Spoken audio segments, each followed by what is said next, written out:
threat from madrasas is not limited to Sri Lanka. More and more countries are wary of what is imparted in these religious schools. And you'd be surprised that list includes Pakistan. You heard that right. Pakistan plans to bring 30,000 madrasas under government control. This is a network of schools for Islamic teaching.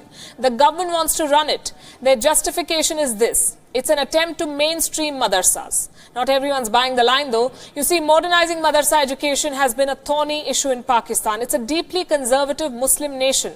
Religious schools are often blamed for radicalization of youngsters. But millions of poor children study here. This is the only education they get. And this is their only option, at least for the poor. So shutting madrasas will deprive these children of any schooling. Why is Imran Khan government touching this hot potato, you may ask? Because it is under pressure. The international community is pressurizing the government to combat extremism. The world wants Pakistan to act against terror groups, especially those which carry out attacks against India and Afghanistan. The madrasa education system has its critics. Children who attend such schools spend most of the day memorizing the Quran. Some madrasas act as breeding grounds for terror outfits. There is no nicer, politically correct way to say this. This is what happens. But politics has limited role in Pakistan.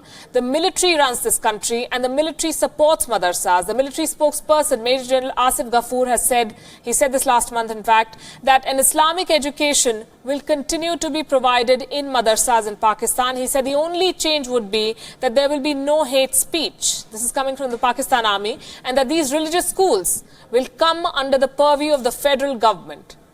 Now madrasas will incorporate other subjects into their syllabus. So radicalization can continue along with the teaching of other subjects. Where will the money for this modernization come from? Pakistan's anti-terror operation funds. We are not saying this, their own government is. The government of Pakistan has said that terror attacks have declined in recent years, so they have surplus funds meant for anti-terror operations.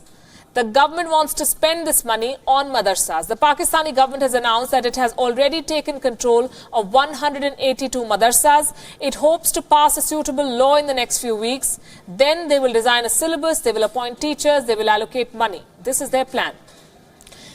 Critics, though, say that this is all a facade.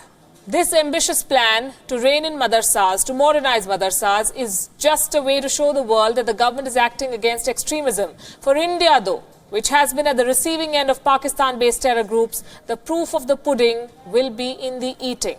Until then, the jury is out on Imran Khan and Pakistan. But talking about India, madrasas exist in India as well. Almost every city in India has a madrasa. The official number varies. Nearly 4% of Muslims in India are said to use madrasa for education. That's 4.5% of India's population. They study in madrasas. Madrasas have come under increasing criticism in the last few years. The Prime Minister, Mr. Modi, said a couple of years ago that the ideal vision of a madrasa is when a student learns the Quran in one hand with a computer in the other. There have also been state-level restrictions on madrasas, like in Maharashtra. The reason? It imparts religious education that is exclusive to only a few people. Reports show that as of 2006, there were 5 lakh madrasas across India. There are different types of madrasas in this country. One is the registered madrasas, which receives government grants for salaries and infrastructure.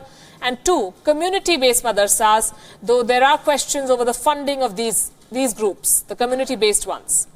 India has handled the situation fairly well so far, bringing in programs like modernization of madrasa schemes and the scheme for providing quality education in madrasas. These centrally sponsored schemes have been around for over a decade now. So who controls them?